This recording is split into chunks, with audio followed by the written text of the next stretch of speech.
That's a 9.6 foot high My tide. backyard. That's your backyard. That's my backyard. How far up? Wentworth did it go? Do you I know? wasn't here. Oh, you weren't? So that's the car I lost. You You can see it goes up over the license plate. Oh, man, on the back of that thing, like Oh, right yeah, there. the water line. Yeah. I read that story about, all the people coming back on. Oh, the cruise. Didn't even know what was going on. Okay, welcome to the meeting. We're waiting for our board members to get seated. As soon as we have board members present, we'll kick the meeting off. Man, it was here. Good morning or good afternoon. How are you? Yeah. Happy New Year. Good afternoon. Do you remember Harry Seltzer? He now works for ADC. Yeah, I didn't know it worked with the city back in the day. Now it sounds like Harry Seltzer? He worked with us. All right. We'll get started. Yeah, we have 4 members seated, so we're going to start off the January 3rd meeting with the opening comments. Very good. So this is the January 3rd, 2024 meeting of the City of Charleston Board of Zoning Appeals Site Design. Present are Amanda Barton, Jeff Webb, Calvin Yuzu, myself, Joel Adrian. Present from the planning staff, Eric Schultz and Lee Batchelder. These proceedings are being recorded. We ask that those who speak identify themselves for the record. We will conduct this meeting in the usual fashion. First, receive information from city staff about the application and their recommendation. If the recommendation is favorable and no one objects to the application, the matter is uncontested. The board reserves the right to ask questions of the staff, applicant, or others in attendance prior to rendering a decision.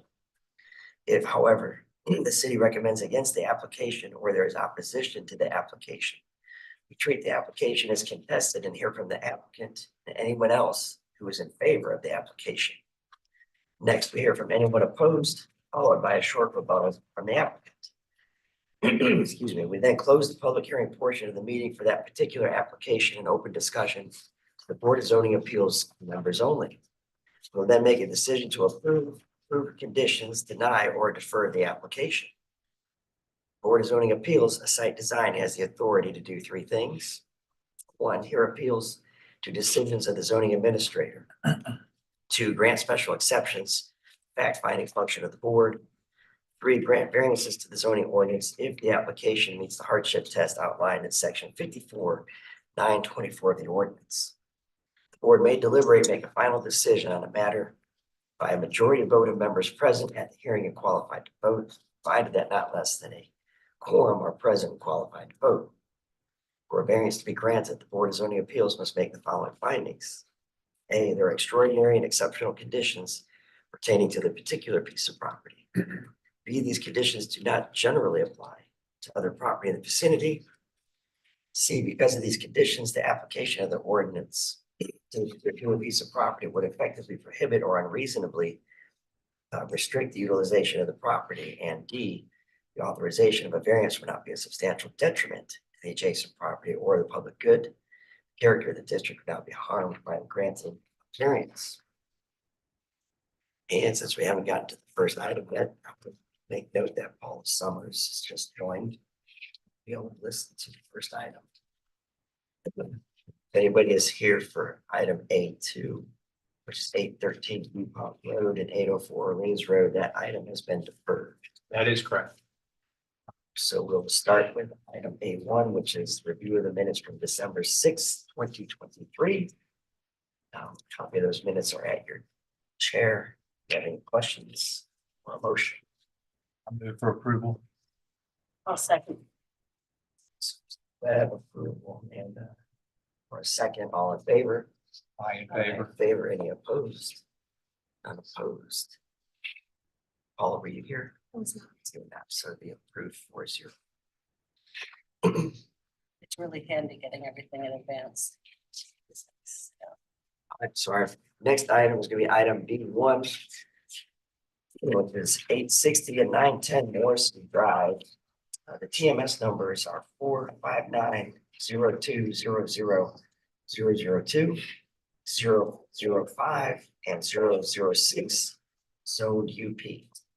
Request a variance with section 54-327 to omit the 15 protected trees per acre requirement. Okay, we're taking a trip up to 860 Morrison Drive, 910 Morrison Drive. We did hear this case, I think it was July of last year. But since that time, the project has changed in scope as well as the use of the parcels in question. So this is the new application sent in by Seaman Whiteside, Malcolm Glenn's present. Their explanation on the 15 trees per acre requirement. Again, these are the three parcels. The very northern parcel is actually owned by CWS, Charleston Water Systems. They have a need for that parcel because it has a drop shaft on it, and they're actually improving the pump station presently. But they claim they want to hold that lot, as part of their operations, but are going to work with the adjacent applicant to allow parking to occur on that. You may recall that from the last time it was in front of us.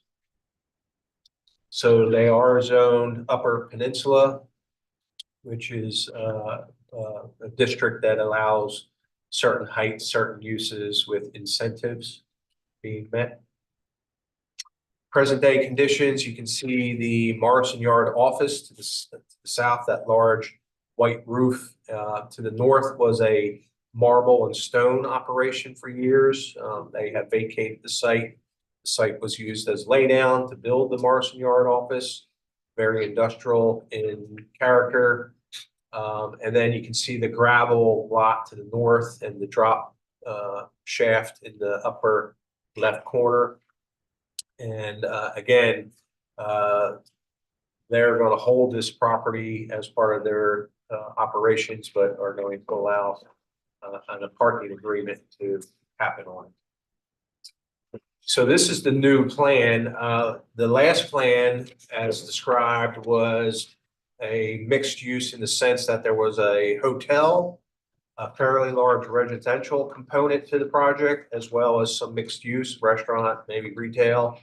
That plan shifted gears, and now we're looking at a hotel as the prominent use, and then with some smaller retail frontage type uses. So the residential component went away. With the reorganization and the hotel program, the parking kind of changed as well, the need for greater parking on the CWS lot. So you can see, if I go back to the aerial photograph, there's some existing fence lines around the property, and that's where you find your volunteer type trees growing that are 8 inches in diameter. So you see the circles there and their species and size. I broke it down further. The one fence line basically has cedar growing on it as well as palmetto. And then the little section in the middle is a palmetto and an oak on the property line near the interface with the marsh. And then far right is closer to Morrison Drive, palmettos near the frontage, and a couple of sugarberry, hackberry trees. These are the photos sent in by the applicant. Hackberry trees we know are under attack by some type of disease. Not sure how much longer these will actually be viable trees. And further back in the site, along the fence lines, the few volunteer type trees out front on the CWS property.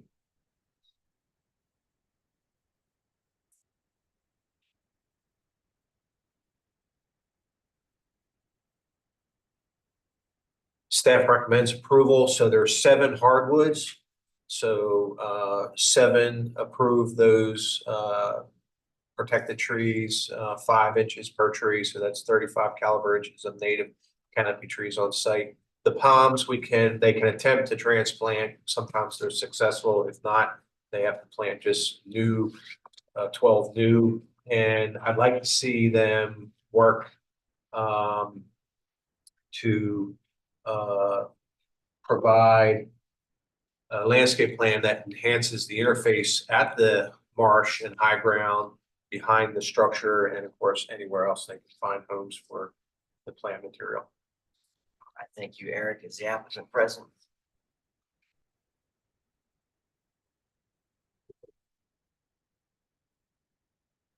Good evening, ladies and gentlemen of the board. Happy New Year. Malcolm Glenn with Seaman Whiteside, on behalf of the owner. We come tonight before you to request a variance from section 54-327 for the removal of a total of 21 protected trees between the three parcels. As it exists today, parcel ending in 005 has 4 trees per acre. Parcel ending in 002 has 5.6 trees per acre, and 006 having 6.3 trees per acre. So all 3 parcels are below the 15 tree per acre limit. So both of these sites existing sites are partially developed, but vacant and located within an urban setting. This being phase 3 of the Morrison Yard, kind of master plan there along Morrison Drive. We desire to achieve an urban form as evidenced by phases 1 and 2 of the apartment and office developments, both of which are fully built and operational.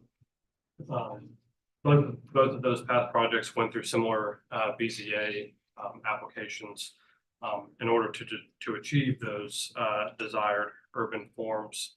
And so this project would follow a similar path in terms of the overall landscape and aesthetic for this area. We will be planning thoughtful landscaping throughout this new project, including, as Eric mentioned, at the junction between the Highlands and the critical area planned east, as well as along the ground plane that interfaces with Morrison Drive and some of the terraced and rooftop amenity areas. The 3 existing live oaks street trees along Morrison will be retained and incorporated into the overall aesthetic of the project. And overall, we feel that this project will be an asset to this evolving area. All right, thank you very much. Anybody present that is opposed to this application? And I might add, we received no written comments. Ruth, you're having now joined the meeting also during the presentation.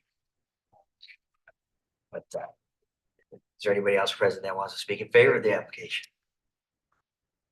Close the application to the public and go for discussion. Questions?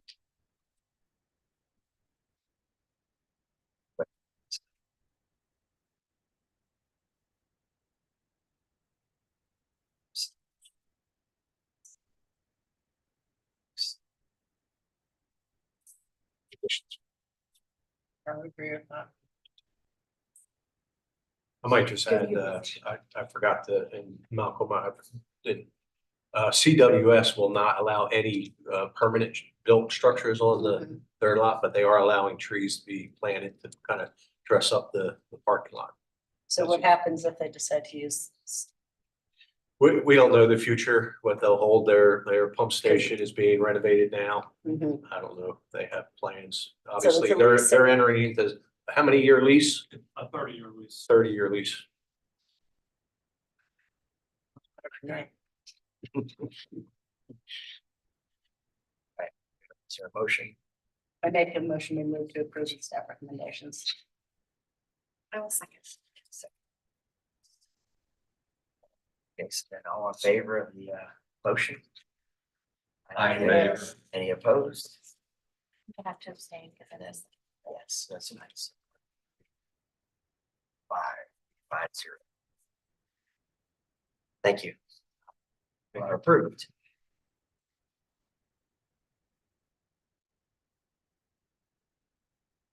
All right, so our next item is gonna be item B2, this 551 2-mile run. TMS number 283000039, zone PUD. Request a variance from section 54-327 to allow the removal of one grand tree. Okay, out to Johns Island, Grimble Road, which is on the, I guess that would be the south side of Maine. We have a residential community that was developed many years ago under the PUD when single-use PUDs were permitted. But anyway, it's a gated single-family home community. This is obviously the application.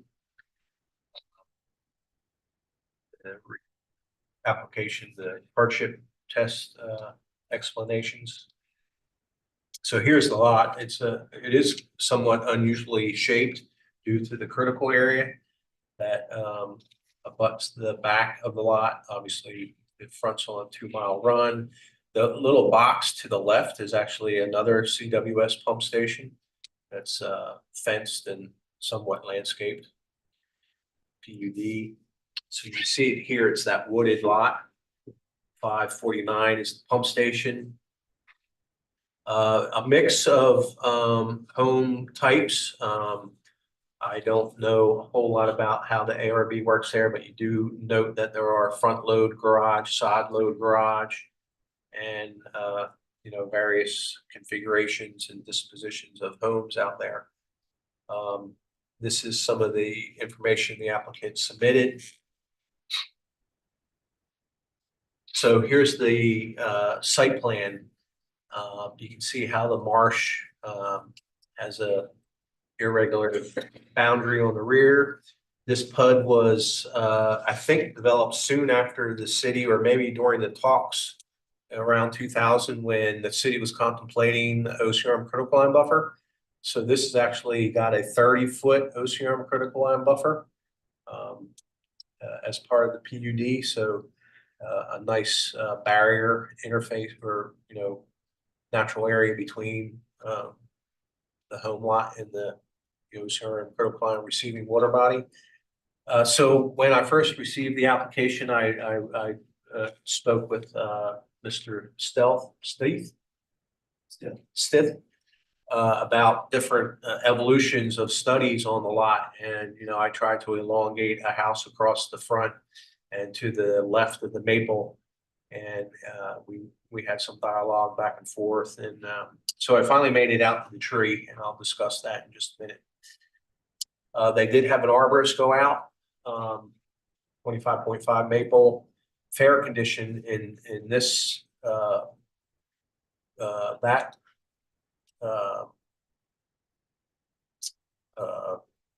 survey and study, but I'll explain. There's 2 letters actually. So this is the most recent one, December 11th, because another group was once looking at the lot, and now it's David Weekly Homes. So they engaged the same arborist, and from the earlier letter to this letter, it was downgraded to a D.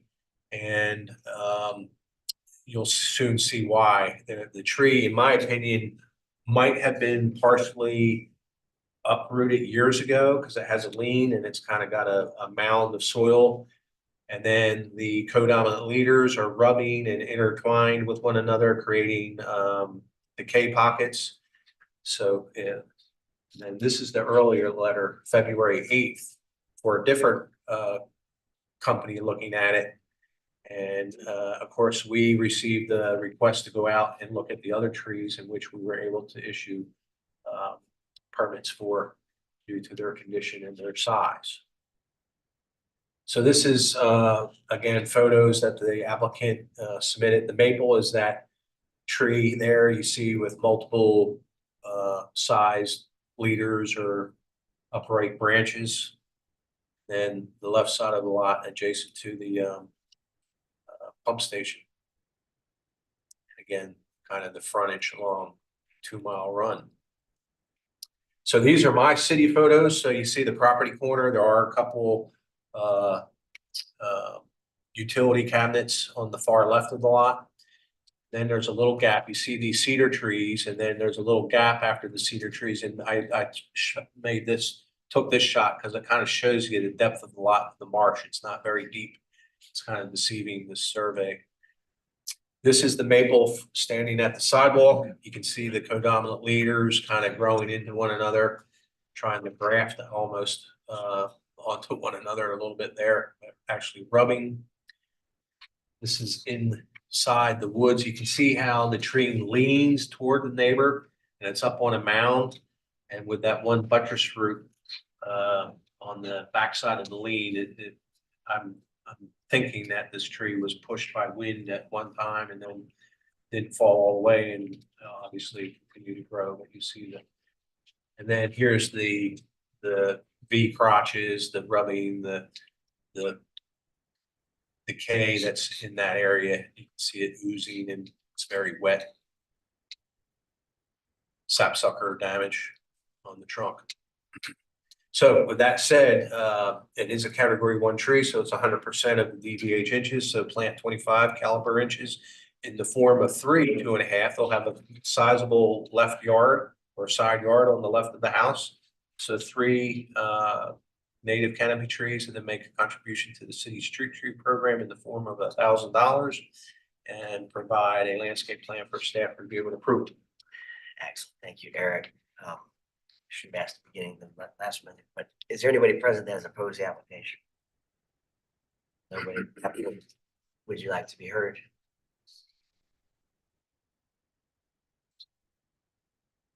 Ladies and gentlemen, good evening. Just kind of reiterate what you said. You know, we truly, and I'm sorry, Anthony Stiff from Dodson and Stiff on behalf of David Weekly Homes. We did try to turn the footprint of the home, but we kept encroaching on that 30-foot setback due to the critical line. And then as he mentioned, the tree is significantly damaged and has a couple of wounds in the bark growing inside, separating 2 main leaders. So we just asked that we be able to remove that tree, and happy to replant. Thank you very much. There's nobody else present. We'll close the application to the public. Be open to the board. Was this lot always platted as a lot, or was it platted later? I believe there's always a lot, Okay. because if you look at the plat, Okay, I don't know what I guess that's an HOA lot. Maybe it was for some public access to the waterfront there. Not sure to the left of the star there, but the CWS obviously created a utility lot. Maybe that was one lot too, and then they needed a pump station site, so they created the utility lot out of that lot. But yeah, I believe it's been there established for years.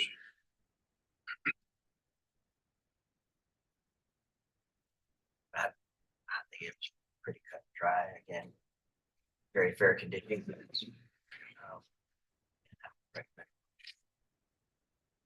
I would agree with that. It's not salvageable. Okay. Questions or motion? I'll make a motion for approval of staff recommendations. Second to the motion. I'll second. All right, so motion for approval of the staff conditions by Webb, second by Ms. Barton. All in favor? Okay. In favor? Any opposed? That one's approved 6-0. That includes the first meeting in 2024. Keep it up the rest of the year. I thought it was been quite a bit longer It's than gonna that. be, they're gonna set a But this